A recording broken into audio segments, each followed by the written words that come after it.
நாடாளுமன்றம் தொடர்ந்து செயல்படாம இருக்கு. எதிர்கட்சிகள் மேல ஆளுங்கட்சியினர் வந்து குற்றம் சாட்டுறாங்க. எதிர்கட்சிகள் தான் வந்து நாடாளுமன்றத்தை செயல்பட விடல, அவையில வந்து கூச்சல் குழப்பத்தில் ஈடுபடுறாங்க அப்படின்ற ஒரு குற்றச்சாட்டை முன்வைக்கிறாங்க. அவை நடைபெறாமல் வருவதற்கு எதிர்கட்சிகள் தான் காரணம் அப்படின்ற, அதாவது இப்படி திட்டமிட்டு ஒரு வதந்தியை அவர்கள் பரப்பி கொண்டிருக்கிறார்கள். அவர்களுக்கு அதிகார பலம் இருக்கிறது. இன்னும் தன்னுடைய எல்லா விதமான சக்திகளையும் பயன்படுத்தி இப்படி ஒரு தவறான தகவலை பரப்பி வருகின்றார்கள். உண்மை நிலை என்னவென்றால், இப்போது பீகாரிலே டிசம்பரில் தேர்தல் நடைபெற இருக்கின்றது. அந்த தேர்தலுக்கான வாக்காளர் பட்டியலை சீரமைப்பு என்ற பெயரால் SIR என்று சுருக்கமாக சொல்வார்கள், அந்த special intensive revision of electoral polls, அந்த கடமையை செய்கிறோம் என்ற பெயரால் தேர்தல் ஆணையம் வாக்காளர்கள் தங்களுடைய குடியுரிமையை நிலைநிறுத்த வேண்டும் என்று சொல்லி அதற்காக சில ஆவணங்களை கேட்கிறார்கள். அந்த ஆவணங்கள் உண்மையை சொல்ல வேண்டும் என்றால் ஓட்டர் ஐடி, ஆதார் கார்டு போன்றவை செல்லாது என்கிறார்கள். ஆதார் கார்டு என்பது எல்லா இடத்திலும் செல்லக்கூடிய ஒன்று. பான் கார்டில் அது இணைக்கப்படுகிறது, வங்கிக் கணக்கில் இணைக்கப்படுகின்றது, எல்லாவற்றிலும் இணைக்கப்படுகின்றது.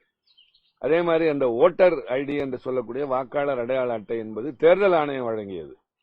அதையே அவர்கள் ஒரு அடையாள அட்டையாக ஏற்றுக்கொள்ளாமல் பிறப்பு சான்றிதழ் போன்றவற்றை கேட்கிற போது பல்வேறு குழப்பங்கள் ஏற்படுகின்றன. இதன் காரணமாக இன்றைக்கு பீகாரிலே அவர்கள் சொல்லுகிற கணக்கு 64 லட்சம். ஆனால் கிடைத்திருக்கிற தகவல் 1 கோடி பேருக்கு மேல் வாக்குரிமையை இழந்திருக்கிறார்கள். ஒரு ஜனநாயக நாட்டில் மக்கள் தான் அரசாங்கத்தை யார் ஆள வேண்டும் என்று தேர்ந்தெடுக்கின்ற உரிமை பெற்றவர்கள். அப்படி தேர்ந்தெடுப்பதற்கு குறிப்பிட்ட கால இடைவெளியில், 5 ஆண்டு கால இடைவெளியில் தேர்தல் நடைபெறுகிற போது தங்கள் வாக்குரிமையை பயன்படுத்துவார்கள். அந்த வாக்குரிமையே பறிக்கப்படுகிறது என்று சொன்னால் இந்திய நாடு உலகின் மிகப்பெரிய ஜனநாயக நாடு என்பது இப்பொழுது விவாதத்திற்குரியதாக மாறுகின்றது. தேர்தல் ஆணையத்திற்கு குடியுரிமை யாருக்கு என்று தீர்மானிக்கிற உரிமை அரசியல் சட்ட அடிப்படையில் கிடையாது. அதை தீர்மானிக்க வேண்டியது உள்துறை அமைச்சகம். மாறாக தங்கள் வரம்புக்கு உட்படாத ஒரு பொறுப்பை எடுத்துக்கொண்டு தேர்தல் ஆணையம் இப்படி ஈடுபடுகிற போது, கோடிக்கணக்கானவர்கள் வாக்குரிமை இழந்தவர்களாக நிற்கிற போது, குறிப்பாக எதிர்க்கட்சியை சார்ந்தவுடைய வாக்கு உரிமை பறிக்கப்படுகின்றது என்ற ஒரு பெரிய சந்தேகம் நிலவுகிறது. ஆக தந்திரமாக ஏதோ ஒரு வகையில் ஆளுங்கட்சி அந்த இடத்திற்கு வருவதற்கு முயற்சி செய்கிறது என்ற குற்றச்சாட்டும் எழுகின்றது. இது இன்றைக்கு பீகார், நாளைக்கு தமிழ்நாடு, மேற்கு வங்காளம் என்று எல்லா மாநிலங்களிலும் இது நடைபெற இருக்கின்றது. சரி, இதில் தேர்தல் ஆணையம் செய்கின்ற போது ஆளுங்கட்சிக்கு என்ன வந்திருக்கிறது என்று கேட்கக்கூடும். நாங்கள் தொடர்ந்து நாடாளுமன்றத்தில் இந்த செயல் அல்லது இந்த கடமை, இந்த வாக்காளர் சீரமைப்பு பட்டியலை பார்க்கின்ற கடமை தேர்தல் ஆணையத்திற்கு இருந்தாலும் கூட அது பற்றி விவாதிக்கிற உரிமை நாடாளுமன்றத்திற்கு உண்டு. எனவே இது குறித்து நாடாளுமன்றத்தில் ஒரு விவாதம் நடத்த வேண்டும். ஆளுங்கட்சி தங்களுடைய தரப்பை சொல்ல வேண்டும். காரணம் அது அவர்களுடைய பொறுப்பு என்று கேட்டால், ஆளுங்கட்சி விவாதத்திற்கு உடன்படவில்லை என்றால் தேர்தல் ஆணையம் செய்கிற இந்த காரியத்தில் அவர்களுக்கு நிச்சயமாக ஒப்புதல் இருக்கிறது, மறைமுகம் கருத வேண்டியிருக்கின்றது. ஆக தொடர்ந்து எதிர்க்கட்சிகள் பகல்காம் விவாதத்திற்கு பின்னால் SIR என்ற அந்த பிரச்சனை குறித்து விவாதிக்க வேண்டும் என்று வலியுறுத்துகிறோம். நாங்கள் அவை நடவடிக்கைகளுக்கு குந்தகம் விளைவிக்கவில்லை. எங்களுடைய கேள்விகள் இருக்கின்றன, எங்களுடைய 0 ஹவர் நோட்டீஸ் இருக்கிறது, எங்களுடைய கருத்துக்கள் இருக்கின்றன, பல்வேறு பிரச்சனைகள். ஆனாலும் கூட எதிர்காலத்தில் இந்திய நாட்டில் தேர்தல் ஆணையத்தினுடைய அடிப்படை கோட்பாடு என்பது ஃபேர் அண்ட் ஃப்ரீ எலெக்ஷன்ஸ் என்று சொல்வது. ஆனால் அந்த கோட்பாட்டிற்கே இப்போது மிகப்பெரிய ஆபத்து வந்திருக்கின்றது. நாடாளுமன்றம் என்பது விவாதிக்கின்ற மன்றம். கூட்டத்தொடர் நடைபெறுகிற போது அது குறித்து விவாதிப்பதில் ஆளுங்கட்சிக்கு என்ன பின்னடைவு இருக்க முடியும் அல்லது அவர்களுக்கு அதில் என்ன தயக்கம் இருக்க முடியும் என்று கேட்டால் பதில் இல்லை. ஆக எதிர்க்கட்சிகள் இடையூறு விளைவிக்கிறார்கள் என்று குற்றம் சுமத்துகிறவர்கள் நீங்கள் ஏன் விவாதத்திற்கு வரவில்லை என்பதற்கு எந்த பதிலும் சொல்லவில்லை. இதுதான் தொடர்ந்து நடைபெற்றுக் கொண்டிருக்கின்றது. இந்த நிலையில் இப்பொழுது கடந்த வெள்ளிக்கிழமை இன்றைக்கு எதிர்க்கட்சியினர் வழக்கம் போல் அது குறித்து குரல் எழுப்பிக் கொண்டிருந்தோம். இது எப்பொழுதும் நடப்பது, ஒன்றும் புதுமை அல்ல. சன்செட் தொலைக்காட்சி என்பதுதான் அங்கே நடைபெறுவதற்கான ஆதாரம். ஒருவேளை எங்களை எதிர்த்து ஏதாவது அவர்கள் செய்ய விரும்பினால் அதற்கு ஆதாரம் கொண்டு வருவார்கள். ஆனால் நேரடி ஒளிபரப்பில் அது முழுமையாக தன் கடமையை செய்வது இல்லை. எதிர்கட்சி பக்கமே அது திரும்பாது. ஒன்று அவைத்தலைவர் அல்லது ஆளுங்கட்சி, எதிர்கட்சியினர் பேசுகிற போது மட்டும்தான் காட்டப்படும். இப்படி எதிர்கட்சியினர் குரல் எழுப்பிக் கொண்டிருக்கிற போது திடீரென்று வெள்ளிக்கிழமை அன்று ஒரு 50க்கும் மேற்பட்ட தொழில் பாதுகாப்பு படையினர் என்று சொல்கிற CISF காவலர்கள் அவைக்குள்ளே அவர்கள் வந்த வேகத்தை பார்த்தால் ஏதோ ராணுவ அணிவகுப்பை போல தடவென்று உள்ளே வந்து கையை கோர்த்து கொண்டு வரிசையாக நின்றார்கள். இது மிகப்பெரிய குழப்பத்தை அந்த இடத்தில் உருவாக்கியது. இது பற்றி உறுப்பினர்கள் அப்போதே தங்களுடைய கவலையை, ஆதங்கத்தை, எதிர்ப்பை வெளிப்படுத்தினாலும் எதிர்க்கட்சி தலைவர் என்ற முறையில் திரு மல்லிகார்ஜுன் கார்கே அவர்கள் ஒரு கடிதம் எழுதியிருந்தார். இது வரலாறு காணாத ஒரு நடவடிக்கை, CIS எப்படி உள்ளே நுழைந்தது என்று. இதில் பல கேள்விகளுக்கு விடையளிக்க வேண்டிய நிலைமை அரசாங்கத்திற்கு இருக்கிறது. காரணம், நாடாளுமன்றம் என்பது மக்களவைத் தலைவரின் கட்டுப்பாட்டில் வருவது. எங்களுக்கென்று ஒரு பாதுகாப்பு படையினர் இருந்தார்கள், முழுமையாக பயிற்சி தேர்ச்சி பெற்றவர்கள். அவர்களை வெளியே அனுப்பிவிட்டு அரசாங்கத்தின் ஒரு அங்கமாகிய உள்துறை அமைச்சகத்தின் கீழ் இருக்கிற CISF என்பதில் 4000 பேர் இன்றைக்கு நாடாளுமன்றத்தில் இருக்கிறார்கள். நாங்கள் மொத்தமே 800 பேர். ஆனால் இவ்வளவு பேர் அங்கே இருக்கிறார்கள் என்ற கேள்வி வேறு. இவர்கள் ஏன் உள்ளே நுழைந்தார்கள் அவை நடவடிக்கையின் போது என்று மல்லிகார்ஜுன் கார்கே ஒரு கடிதம் எழுதினார். இன்றைக்கு அவையின் தலைவராக இருந்த துணைத் தலைவர் திரு ஹரிவன்ஸ் அவர்கள், நீங்கள் அந்த கடிதத்தை எனக்கு அனுப்புகிற போதே எப்படி ஊடகத்திற்கு அனுப்பினீர்கள் என்று கேட்டார்.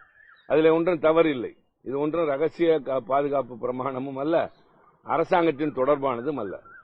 ஒரு தகவலை அவருக்கு அனுப்பிவிட்டு இப்படி நடக்கிறது என்பதை நாங்கள் வேறு எப்படி மக்களுக்கு கொண்டு செல்வது? ஜனநாயக நாட்டில் பேச்சுரிமை, எழுத்துரிமை, கருத்துரிமை உண்டு. ஆக இப்படிப்பட்ட நிலைமை நாடாளுமன்றத்தில் நிலவுகிறது என்று அவர் சொன்னதை கேட்டுக்கொள்ளாமல் ஒரு அரை மணி நேரம் எதிர்க்கட்சியினரை குறை சொல்லி கடந்த கால நிகழ்வுகளெல்லாம் எடுத்து சொல்லி அவர் பெரிய ஒரு விரிவுரையை ஆற்றினார். மறுபடி எதிர்க்கட்சியினர் குரல் எழுப்பினார்கள். எதிர்க்கட்சி தலைவர் திரு கார்கே அவர்கள் பேசினார்கள். அடுத்து எனக்கும் ஒரு வாய்ப்பு தரப்பட்டது, நானும் பேசினேன்.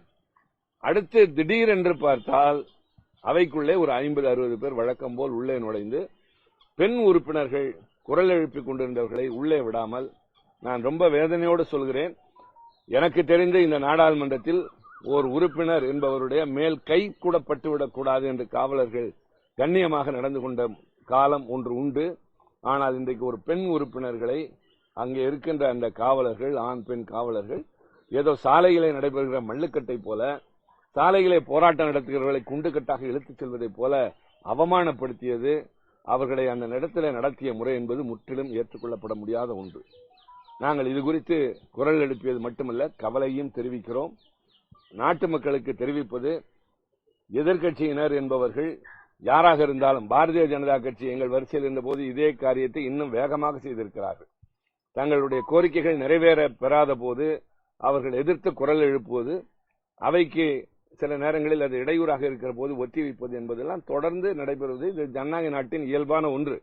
ஆனால் இப்படி காவலர்கள் உள்ளே அணிவகுத்து வருவது, அங்கே இருக்கிற உறுப்பினர்களை மல்லுக்கட்டி வெளியே நிறுத்துவது, நாங்கள் போகிற பாதையை தடை செய்வது என்பதெல்லாம் எங்கள் உரிமையை தடுக்கிற, பறிக்கிற, மீறுகின்ற ஒரு செயலாகும்.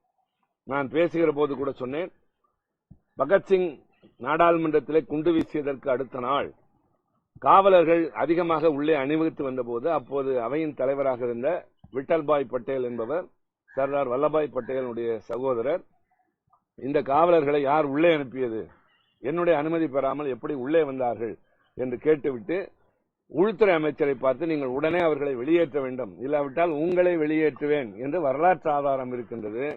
அந்த வகையிலே இன்றைக்கு இவர்களை உள்ளே அழைத்தது யார், உள்ளே அனுமதித்தது யார் எங்களுக்கு தெரிய வேண்டும்.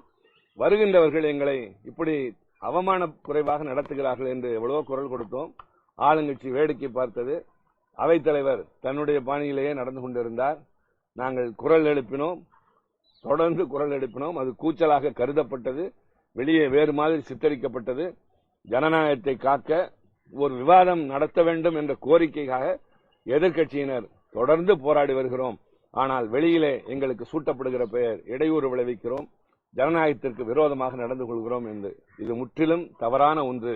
நியாயத்திற்காகவும் நேர்மைக்காகவும் எதிர்காலத்தில் இந்த நாட்டின் ஜனநாயகத்தை பாதிக்கப்படக்கூடிய தேர்தல் முறையை அங்கீகரிக்க வேண்டிய ஒரு தேர்தல் ஆணையம் ஒரு தவறான முடிவை எடுத்து செயல்படுத்துகிறது என்பதை வெளிப்படுத்துவதற்காகவும் நாங்கள் எழுப்புகின்ற உரிமை போரே தவிர இது எந்த வகையிலும் அவைக்கு குந்தகம் விளைவிப்பது அல்ல. விவாதம் நடத்த வேண்டும் என்று சொல்வது ஜனநாயக நடைமுறைக்கு மாறானதும் அல்ல. எனவே இப்படிப்பட்ட செய்திகள், தகவல்கள் ஆளுங்கட்சி திட்டமிட்டு பரப்புவது நாங்கள் நியாயம் கேட்கிறோம். மக்களுக்கும் அதைத்தான் எடுத்து சொல்கிறோம். எங்களுக்கு உங்களை தவிர இதுபோல காட்சி ஊடகங்களையும் அச்சு ஊடகங்களை தவிர வேறு வழி இல்லை. நாடாளுமன்றத்தில் எங்கள் குரல் ஒலிப்பதற்கான நேரம் குறைவாக தரப்படுகிறது அல்லது அனுமதிக்கப்படுவதில்லை. வேறு வழி இல்லாமல் வந்து மக்களிடம் முறையிடுவதற்கு இதுதான் வழி என்ற முறையில் உங்களிடம் நாங்கள் சொல்கிறோம் நடந்ததை. அன்னைக்கு நடந்த சபாநாயகர் காவலர்கள் உள்ள வந்தாங்க அப்படின்னு சொல்லிட்டு சபாநாயகர் வந்து உள்துறை அமைச்சரை கூப்பிட்டு ஏன் வந்து காவலர்கள் வந்தாங்க அப்படின்னு தைரியமா கேட்கிறாங்க. ஆனா இன்னைக்கு இருக்கிற ஓம் பிர்லாவோ மக்களவை சபாநாயகர் ஓம் பிர்லாவோ மாநிலங்களவை நடத்தி கொண்டிருக்கின்ற துணைத் தலைவரோ ஏன் கேட்க மாட்டேன்றாங்க? ஏன் அவங்களுக்கு தைரியம்? அதைத்தான் நாங்களும் கேட்கிறோம். நாங்களும் அதைத்தான் கேட்கிறோம். அவர்களை உள்ளே அழைத்தது யார்? உள்ளே வர அனுமதித்தது யார்? அவர்கள் தான் அனுமதித்தார்கள் என்றால் ஏன் அனுமதித்தார்கள்? அந்த அளவிற்கு அங்கே என்ன நடந்தது? உறுப்பினர்கள் நாங்கள் எந்த வகையிலும் தவறான முறையில் நடந்து கொள்ள முயற்சிக்கவில்லை. யாரையும் தாக்குதல் நடத்துவதற்கு எந்த விதமான முகாந்திரமும் எங்களுக்கு இல்லை. குரல் எழுப்புவதும் அந்த இடத்திலே உரிமைக்காக உயர்த்தி நாங்கள் பேசுவதும் எந்த வகையிலும் தவறான செயல் அல்ல. அதற்கு இப்படி அச்சுறுத்துவதைப் போல காவலர்களை கொண்டு வந்து நிறுத்தி மிரட்டுவது என்பது யாருடைய அனுமதியின் பேரில் என்ற கேள்விக்கு விடை சொல்ல வேண்டியது அவர்கள்தான். மத்திய பாதுகாப்பு படையை பொறுத்தவரை ஒரு இடத்துல வந்து ரெண்டு கோஷ்டிகளுக்கு இடையே தகராறு நடக்கும், கொலை நடக்கும், பயங்கர தகராறு நடக்கிற இடங்கள்ல மட்டும்தான் மத்திய பாதுகாப்பு படை என்பது நிறுத்தப்படுவது வழக்கம். நாடாளுமன்ற வழக்கத்துக்கு உள்ளேயே மரபுகளை மீறி செயல்படுவதற்கு என்ன காரணம்? உள்துறை அமைச்சகத்திற்கு கீழே தான் வந்து சிஎஸ்எஃப் இருக்கு. ஒருவேளை நாடாளுமன்ற கட்டடமும் வந்து சபாநாயகர் துணைத் தலைவருக்கு மாறாக உள்துறை அமைச்சருடைய கட்டுப்பாட்டிற்கு கீழே இருக்குன்னு நினைக்கிறீங்களா? நல்ல கேள்வி. இதற்கு நீங்கள் தான் பதில் சொல்ல வேண்டும். இதை நாங்கள் தொடர்ந்து சொல்கிறோம். சிஐஎஸ்எஃப் என்பது ஒரு பெரிய கலவரம் நடக்கிற இடத்துல மட்டுமல்ல, விமான நிலையங்கள் கூட அவர்கள் தான் இருக்கிறார்கள். சற்றேறக்குறைய பாராமிலிட்டரி போர்ஸ் என்று சொல்லக்கூடிய பல வகையில வரிசையில வரக்கூடியவர் அவர்கள். இந்த புதிய நாடாளுமன்ற கட்டிடத்திற்கு நாங்கள் வந்ததற்கு பின்னால் முற்றிலுமாக அங்கு இருந்த எஸ்பி, டிஎஸ்பி ரேங்க் என்ற அளவில் இருந்த பாதுகாவலர்கள் சத்தமில்லாமல் வெளியேற்றப்பட்டு அவர்கள் யூனிஃபார்ம் இல்லாத சாதாரணமான மனிதர்களாக அனெக்ஸிலே வலம் வருவதை பார்க்கிறோம். சிஐஎஸ்எஃப் எப்பொழுது உள்ளே நுழைந்தது? யாருடைய அனுமதியின் பேரில் நுழைந்தது? அரசாங்கம் என்பதே நாடாளுமன்றத்திற்கு பதில் சொல்ல கடமைப்பட்டது என்கிற போது அரசாங்கத்தின் ஒரு கூறாகிய ஒரு அங்கமாகிய உள்துறை அமைச்சகத்தின் கீழ் இயங்குகிற ஒரு படை உள்ளே நுழைந்தது என்ன என்ற கேள்வி பலகாலமாக எழுப்புகிறோம்.